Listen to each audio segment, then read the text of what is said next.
Hello friends, നമുക്ക് soya masala കറി ഉണ്ടാക്കാം. Soya masala കറി ഉണ്ടാക്കാം. ഞാനൊരു പാത്രം വെച്ചിട്ടുണ്ട്, അതിലേക്ക് നമുക്ക് സോയ ഇടാം കേട്ടോ. അപ്പോൾ 2 കപ്പ് സോയ എടുത്തിട്ടുണ്ട് കേട്ടോ. ഇപ്പോൾ 100 ഗ്രാം ഉണ്ട് കേട്ടോ. 2 കപ്പാണ് എടുത്തിട്ട് കപ്പിൽ വലിപ്പമുള്ള സോയാണിത്. അപ്പോൾ 2 കപ്പ് എടുത്തിട്ടുണ്ട്. സോയ വലിപ്പമുള്ള ചെറുത് ഏതായാലും കുഴപ്പമൊന്നുമില്ല കേട്ടോ. അത് അപ്പോൾ ഞാൻ വലിപ്പമുള്ളതാണ് എടുത്തിരിക്കുന്നത്. ഇപ്പോൾ 2 കപ്പ് എടുത്തിട്ടുണ്ട്. അതിലേക്ക് കുറച്ച് വെള്ളം ഒഴിക്കുക. കൂടിയാലും കുറച്ചാലും കുഴപ്പമൊന്നുമില്ല, അത് മുങ്ങി കിടക്കണം, അത്രേ ഉള്ളൂ.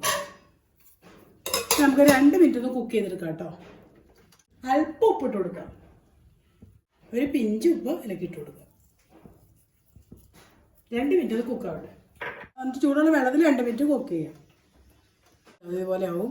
അത് നമുക്കത് ഇവിടെ കോരിയെടുക്കാം. നമുക്ക് ചൂടായിട്ടത് പിഴിഞ്ഞെടുക്കുന്നത്.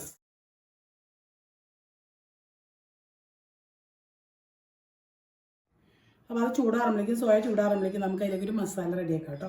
ഞാനൊരു പാനത്തേക്ക് വെച്ചിട്ടുണ്ട്. അതിലേക്ക് ഒരു 2 ടേബിൾ സ്പൂണ് ഓയിൽ ഒഴിക്കുക. 2 ടേബിൾ സ്പൂണ് ഓയിൽ ഒഴിച്ചിട്ടുണ്ട്. അത് ചൂടാവട്ടെ.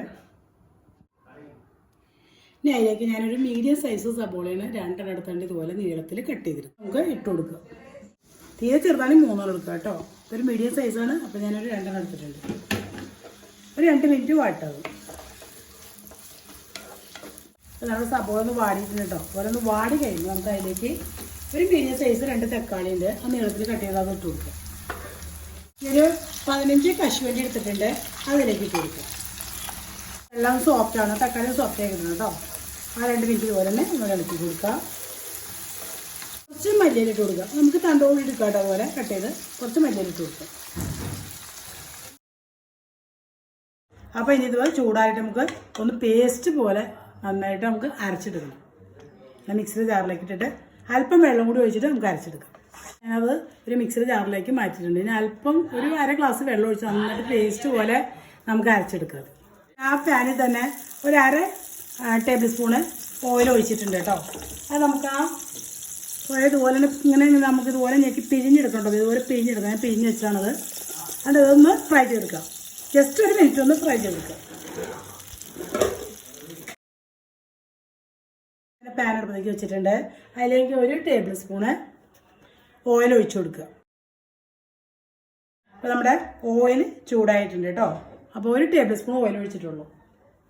ഇനി അതിലേക്ക് നമുക്ക് ചെറിയ ജീരകം 1/2 ടീസ്പൂണ് ഇട്ട് കൊടുക്കുക. അപ്പോൾ നമ്മുടെ ആ ജീരകം പൊട്ടിയിട്ടുണ്ട്. അപ്പോൾ നമുക്കൊരു 2 പച്ചമുളക് വട്ടത്തിൽ അരിഞ്ഞിട്ട് ചെറുതാക്കി വട്ടത്തിലായിട്ട് അത് ഇട്ട് കൊടുക്കുക. ഇനി നമ്മുടെ അരച്ച് വെച്ച ആ പേസ്റ്റ് ഇതിലേക്ക് ഒഴിച്ചു കൊടുക്കുക. ഒരു മിനിറ്റ് ഒന്ന് കുക്ക് ചെയ്യാം. മീഡിയം ഫ്ലെയിമിലിടാം കേട്ടോ. നമുക്ക് അതിലേക്ക് ഒരു ടേബിൾ സ്പൂണ് ഇഞ്ചി വെളുത്തുള്ളി പേസ്റ്റ് ഇതിലേക്ക് ഇടാം. 2 മിനിറ്റ് ഇതുപോലെ ഒന്ന് കുക്ക് ചെയ്യാൻ. നമുക്ക് അതിലേക്ക് 1/2 ടീസ്പൂണ് മഞ്ഞൾപ്പൊടി ഇട്ട് കൊടുക്കുക. 2 ടീസ്പൂണ് മുളക് പൊടി ഇട്ട് കൊടുക്കുക. ഇത് എരിവുള്ള മുളകും കാശ്മീരി മുളക് കൂടി കൂട്ടിപ്പൊടിച്ചാണ്. കാശ്മീരി മുളക് കൂടി കൂട്ടിപ്പൊടിച്ചാണ് 2 പകുതി മതി എടുത്ത്. അപ്പോൾ 2 ടീസ്പൂണ് ഇട്ട് കൊടുക്കുക. ഇനി 1/2 ടീസ്പൂണ് ഗരം മസാല ഇട്ട് കൊടുക്കുക. ഇനി 2 മിനിറ്റ് ഒന്ന് കുക്ക് ചെയ്തെടുക്കുക. അപ്പോൾ തീ ലോ ഫ്ലെയിമിലേക്ക് ആക്കുക കേട്ടോ. 1/2 ടീസ്പൂണ് കുരുമുളക് പൊടി ഇട്ട് കൊടുക്കുക. 2 മിനിറ്റ് ഒന്ന് കുക്ക് ചെയ്തെടുക്കണം. മീഡിയം ഫ്ലെയിമിലിടാം കേട്ടോ. ഇത് നമ്മുടെ സോയ അതിലേക്ക് ഇട്ട് കൊടുക്കുക കേട്ടോ.